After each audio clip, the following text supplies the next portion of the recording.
Load King model VB-6030M vertical baler. Hydraulic power unit is powered by a 10 horsepower, 234/60 volt, 3-phase electric motor.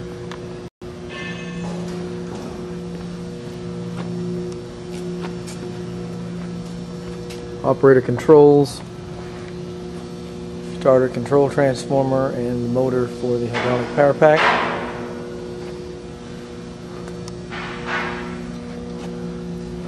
Lower and upper doors and the platen will demonstrate the operation of the baler.